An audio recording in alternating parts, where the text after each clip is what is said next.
তো বন্ধুরা, আমার এই যে সুজির ভেজ পকোড়া রেডি হয়ে গেছে, নিয়ে চলে এসেছি। সঙ্গে সস নিয়েছি আর স্যালাড নিয়েছি, পেঁয়াজ আর শসা। এবার আমি খেয়ে বলি কেমন হয়েছে।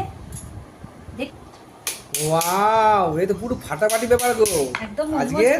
এই যে হ্যাঁ, না রে না, সুজির ভেজ পকোড়া। তার সাথে কি আছে? তার সাথে আছে, এটা কি সস বলে? এটা টমেটো সস। আর এখানে আছে শসা আর পেঁয়াজ কুচি, তাই তো? ও পুরো ফাটাফাটি জমে যাবে। না না, তুমি খেয়ে বলো। বন্ধুদের একটু ভেঙে দেখাই কেমন হয়েছে।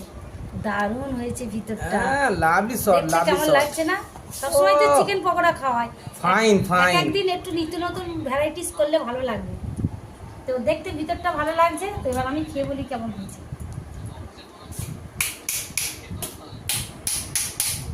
মজমজ করছে, দারুণ হয়েছে, পুরো ফাটাফাটি জমে যাওয়ার মতন জিনিস। দারুণ দারুণ। ও বাবরে, এই জিনিসটা না রে না, সে আর চিকেন পকোড়া খাওয়ার কথা মুখে কইবে না। হেভি হয়েছে।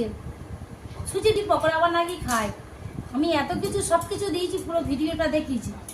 এত সুন্দর টেস্ট হয়েছে, দারুণ হয়েছে। বাচ্চাদের দিলে তো খুব খুশি হয়ে যাবে।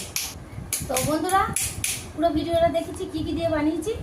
ফেসবুক পেজে লিঙ্ক দেওয়া আছে, ফেসবুক পেজ থেকে আমাকে ফলো করবেন। আর ইউটিউব থেকে দেখলেন আমাকে সাবস্ক্রাইব করবেন। সবাই ভালো থাকবেন, টাটা।